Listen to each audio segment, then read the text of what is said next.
नमस्कार। मैं हूं महेंद्र और आप देख रहे हैं न्यूज शॉट। आप सभी का स्वागत है। और आज बात करेंगे, एक्सप्लेन करेंगे नई पेंशन स्कीम जो आई है। नई पेंशन स्कीम, नई यूनिफाइड पेंशन स्कीम अभी कल ही लॉन्च हुई है। मोदी कैबिनेट ने इसको मंजूरी दे दी है। तो इस वीडियो में हम इसी के बारे में बात करेंगे कि यूनिफाइड पेंशन स्कीम क्या है, इसके क्या फीचर्स हैं, तमाम तरीके से ये कैसे अलग है, यानी कि ओल्ड पेंशन स्कीम ओपीएस और न्यू पेंशन स्कीम और यूनिफाइड पेंशन स्कीम में क्या अंतर है इन तीनों में, और किस तरीके से ये अलग है, क्या कुछ खासियतें हैं। और आपके मन में जितने सवाल उठ रहे हैं वो सारे सवाल इस वीडियो में आंसर किए जाएंगे, उनका जवाब मिलेगा। मसलन आपके दिमाग में ये सवाल जरूर होगा कि कितनी पेंशन मिलेगी, कब से लागू होगी ये स्कीम, क्या एनपीएस वालों को मिलेगी ये स्कीम, क्या फैमिली पेंशन भी मिलेगी, पेंशन की गणना कैसे होगी, इसके अलावा महंगाई जो भत्ता मिलता है, डीए मिलता है, उसका क्या होगा, रिटायरमेंट के बाद जो ग्रेचुटी मिलती है, ग्रेचुटी के अलावा एक मुश्त रकम मिलेगी कि नहीं मिलेगी। इसके अलावा आपके मन में ये भी सवाल होगा, क्या राज्य सरकार के कर्मचारियों को भी इसका लाभ मिलेगा, क्योंकि ये सरकार, केंद्र सरकार ने केंद्रीय कर्मचारियों के लिए ये स्कीम लागू की है। तो उस सवाल का भी जवाब मिलेगा आपको। इसके अलावा क्या पेंशन के लिए कर्मचारियों के वेतन से ज्यादा कटौती की जाएगी, ये सवाल भी बड़ा अहम है। इसके अलावा ओपीएस यानी old pension scheme, new pension scheme और यूपीएस यानी यूनिफाइड पेंशन स्कीम में क्या अंतर है, कौन सी बेटर है, कौन सी अच्छी है। तो वो सारे सवाल, इसके अलावा भी जो आपके मन में सवाल हैं, उन सब सवालों के जवाब इस वीडियो में आपको मिल जाएंगे। बस आपको ये वीडियो पूरा देखना है, स्किप नहीं करना है, क्योंकि इसमें बहुत इंपॉर्टेंट इंफॉर्मेशन मैं आपको दूंगा।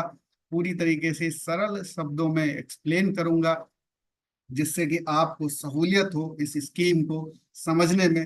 तमाम नौकरी पेशा लोग जो ओल्ड पेंशन स्कीम की मांग कर रहे थे, न्यू पेंशन स्कीम को खराब बता रहे थे, लेकिन न्यू पेंशन स्कीम मजबूरी में उन्होंने ऑप्ट किया था, तो वो सारे लोग अब यूपीएस जो सरकार ने लॉन्च किया है, इसके बारे में समझ के फिर आप इस पेंशन स्कीम का लाभ ले सकते हैं। तो चलिए, आपका पहला सवाल, कितनी पेंशन मिलेगी। तो ये कितनी पेंशन मिलेगी, इसका सिंपल सा जवाब है, जो पहले ओल्ड पेंशन स्कीम में मिलती थी उतनी पेंशन मिलेगी। यानी कि पूरी की पूरी पेंशन मिलेगी। जैसे पहले कैलकुलेट किया जाता था वैसे ही कैलकुलेट किया जाएगा। यानी कि 50% जो आपकी सैलरी होती थी उसका 50% आपको पेंशन मिलेगा।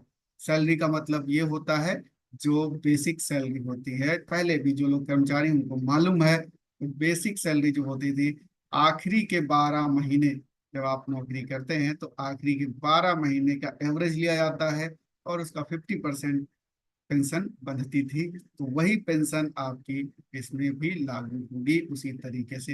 यानी कि 50% अश्योर्ड आपकी पेंशन होगी। यानी कि सारी टेंशन अब खत्म, क्योंकि पेंशन मिलेगी। सरकार ने कहा अब सभी कर्मचारियों को पेंशन मिलेगी और पूरी की पूरी पेंशन मिलेगी जैसी कि पेंशन पहले मिलती थी।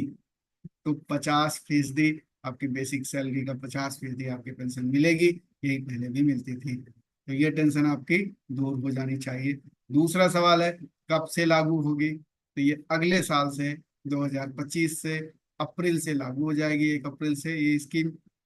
इस बीच में सरकार इसके कुछ नियम कानून रूल्स रेगुलेशंस ड्राफ्ट करेगी। तो ये स्कीम अगले साल से लागू हो जाएगी, 2025 1 अप्रैल से। अब सवाल आता है कि क्या एनपीएस वालों को मिलेगी ये स्कीम, इसका लाभ मिलेगा, क्या वो माइग्रेट कर सकते हैं। जी हाँ, एनपीएस यानी जो न्यू पेंशन स्कीम जिन्होंने ले रखा है, उनके पास भी अवसर है कि वो इस यूनिफाइड पेंशन स्कीम यानी जो नई पेंशन स्कीम आई है उसका लाभ ले लें, उसमें आ जाएं। बस एक ही बात है कि वो एक बार ही ऑप्ट कर सकते हैं, एक बार ही इधर से उधर आ सकते हैं, बार बार ये मौका नहीं मिलेगा। तो आपको पूरा कैलकुलेशन करके, आपको पूरा एक्सपर्ट से बात करके फिर आपको आना है। क्योंकि अगर आपने एनपीएस छोड़ के जो यूपीएस है यानी यूनिफाइड पेंशन स्कीम है उस पे अगर आप माइग्रेट करते हैं तो फिर दोबारा एनपीएस में जाने का मौका नहीं मिलेगा। सरकार ने कहा एक बार आपको मौका मिलेगा, तो आप डिसाइड करके आराम से कैलकुलेशन करके इसमें आ सकते हैं। चौथा सवाल है, क्या फैमिली पेंशन भी मिलेगी? जी हाँ, फैमिली पेंशन मिलेगी और अच्छी मिलेगी। जैसे पहले मिलती थी उसी तरीके से मिलेगी, बल्कि उससे कुछ बेटर मिलेगी। फैमिली पेंशन दो तरीके से होती है। एक तो नौकरी के दौरान अगर डेथ हो जाती है तो फिर जो डिपेंडेंट होता है फैमिली में, वाइफ हो, तो उसको पेंशन मिलती है। पहले भी मिलती थी, अब भी मिलेगी। सैलरी जो लास्ट ड्रॉन सैलरी होगी, अगर कर्मचारी नौकरी पर है और डेथ हो गई तो लास्ट ड्रॉन सैलरी यानी जो आखिरी सैलरी, आखिरी महीने की सैलरी उसने उठाई है कर्मचारी ने, उसका 60% जो फैमिली पेंशन है वो मिलेगी। इसके अलावा डियरनेस अलाउंस जो है वो सभी में लागू है, हर तरीके के उसमें डीआर सभी में लागू है, पेंशन में भी लागू है, तो इसमें भी लागू होता है। तो वो आपको पेंशन मिलेगी अगर नौकरी के दौरान डेथ हो जाती है। दूसरी कंडीशन होती है कि आप रिटायर हो गए, पेंशनर हैं, और बीच में कभी आपकी डेथ हो गई और आपकी वाइफ जिंदा है या आपका जो भी डिपेंडेंट है वो जिंदा है, तो उसको पेंशन मिलती है, फैमिली पेंशन। तो वो फैमिली पेंशन भी मिलेगी, वो भी 60% मिलेगी। तो आपको फैमिली पेंशन की चिंता आप नहीं करनी है। एक तो अपनी पेंशन मिलेगी, ऊपर से फैमिली पेंशन भी मिलेगी, ये अश्योर्ड हो गया है। अब यहाँ पर किसी तरीके का डाउट नहीं है।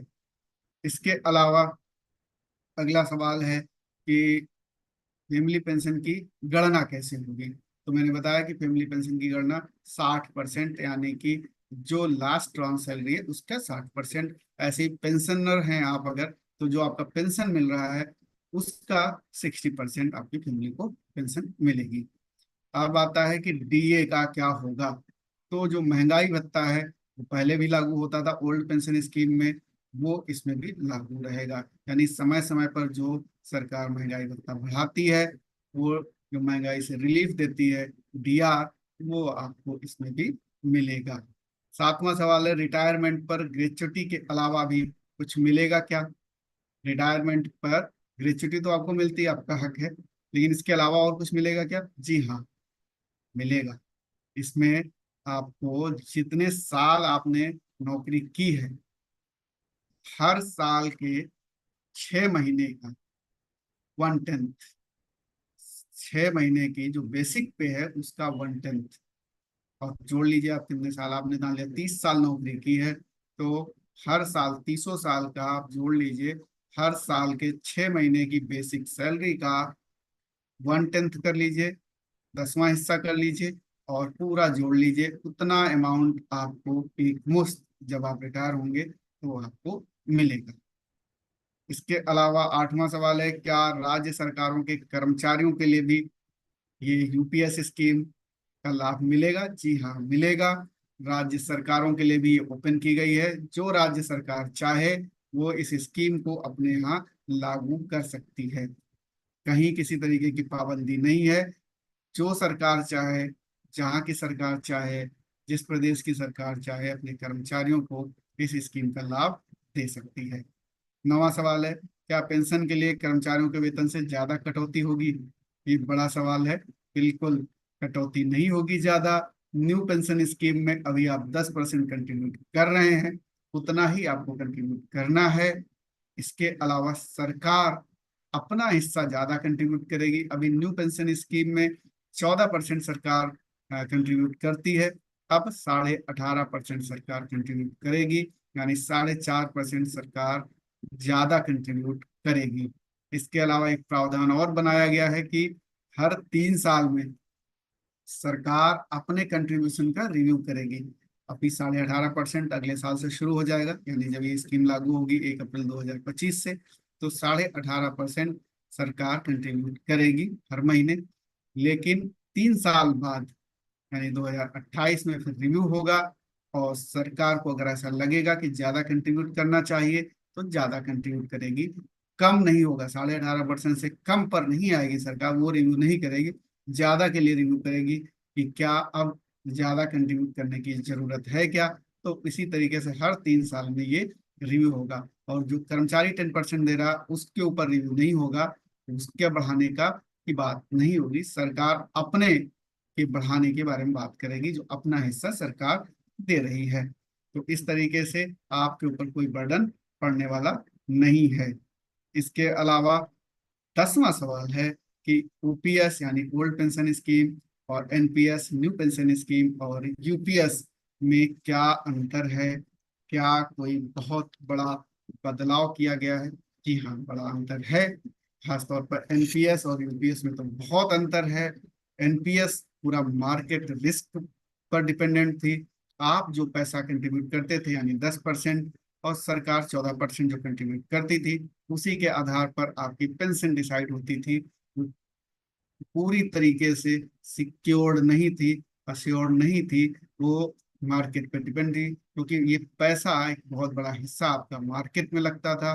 और मार्केट के ऊपर नीचे जाने से पैसा कम ज्यादा हो सकता था, यानी पेंशन ज्यादा भी हो सकती थी, कम भी हो सकती थी। तो आपको एनपीएस में रिस्क था, और सरकारी कर्मचारी रिस्क कम लेते हैं, रिस्क से बहुत बचते हैं। तो अब चूंकि वो एक एज होती है रिस्क लेने की, अब वो 60 साल के रिटायरमेंट के बाद क्या कोई रिस्क लेगा, तो वो रिस्क फैक्टर इसमें अब खत्म हो गया। एनपीएस में रिस्क फैक्टर था, इसमें रिस्क फैक्टर नहीं है। इसमें अश्योर्ड आपको मिलेगी पेंशन जैसे पहले मिल रही थी ओपीएस में।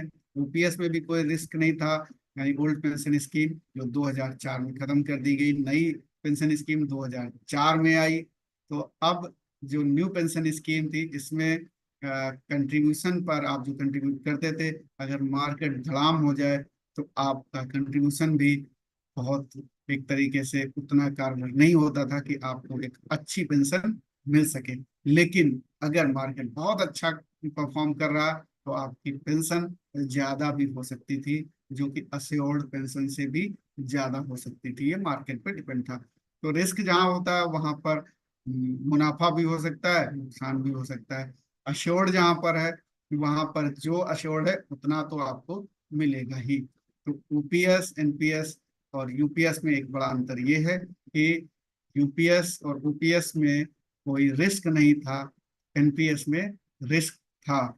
इसके अलावा 50% पेंशन यूपीएस में भी थी, और 50% पेंशन यूपीएस में भी है, यानी यूनिफाइड पेंशन स्कीम में भी है। यानी कि जो आपकी लास्ट ड्रॉन सैलरी है, आखिरी सैलरी है, उसका जो बेसिक है उसका 50% आपको पेंशन यूपीएस में भी मिलती थी, 50% की पेंशन आपको यूपीएस में भी मिलेगी, यानी कि पूरी की पूरी पेंशन आपको मिलेगी। एनपीएस में चूंकि पेंशन सरकार की तरफ से थी नहीं, आप जो कंट्रीब्यूट कर रहे थे, जो मार्केट में पैसा लग रहा था, उसमें सरकार का भी कंट्रीब्यूशन होता था, वो दोनों मिला करके आपको एक पेंशन के तौर पर मिलती थी। एक मुश्त पैसा भी मिलता था उसमें, 60% और 40% में आपकी पेंशन डिसाइड की जाती थी। तो इस तरीके से उसमें था, और फैमिली पेंशन का उसमें कोई प्रावधान इस तरीके से था नहीं, क्योंकि वो बेसिकली मार्केट में आप इन्वेस्टमेंट कर रहे हैं और उसी के आधार पर इसमें होता था। उसमें आपको इनकम टैक्स भी देना पड़ता था जो आप गेन करते थे मार्केट में। इसमें जो मार्केट में पैसा लग नहीं रहा, और इसमें जो आपको एक मुश्त पैसा मिलेगा उसमें भी आपको इनकम टैक्स नहीं देना होगा। तो इस तरीके से है। और एक अंतर होता था, क्योंकि एनपीएस में जब पेंशन नहीं थी तो डीआर का भी कोई मतलब नहीं था, यानी महंगाई भत्ते का भी कोई मतलब नहीं था। लेकिन ओपीएस में और यूपीएस में महंगाई भत्ता मिलता था। तो अब यूपीएस की जगह जो यूपीएस आ गई है, तो महंगाई भत्ता इसमें भी मिलेगा। तो एक तरीके से आप जिस तरीके से सरकार महंगाई को लेकर के, काउंटर करने को लेकर के हर 6 महीने में महंगाई भत्ता अपने कर्मचारियों को बढ़ाती है, तो वही महंगाई भत्ता पेंशनर्स को भी मिलेगा। ये एक बड़ा फायदा है, क्योंकि कई बार क्या होता है कि आप जब रिटायर होते हैं तो आपका की पेंशन बहुत कम होती है। लेकिन अगर आप 20 साल 25 साल तक पेंशन ले रहे हैं और महंगाई भत्ता ना बढ़े, तो पेंशन आपकी वहीं की वहीं रह जाएगी, उससे खर्चे नहीं पूरे होते हैं। तो इसलिए महंगाई भत्ता भी इसमें मिलेगा। तो ये मोटे मोटे जो अंतर है वो यही है। लेकिन बेटर जो अभी लग रही है एनपीएस से यूपीएस बहुत बेटर लग रही है, और सरकार को भी उम्मीद है कि जो एनपीएस जिन्होंने लिया है 99% लोग यूपीएस में आ जाएंगे। इसके लिए सरकार ने प्रावधान भी किए हैं, अपना फंड भी, बजट भी, वो भी बताया है कि कितने बजट की जरूरत होगी। लेकिन ये स्कीम सभी के लिए ओपन है, और इसमें सारे कर्मचारी आ सकते हैं। जो अभी दूसरी पेंशन स्कीम में है एनपीएस में, वो कर्मचारी भी इसमें आ सकते हैं।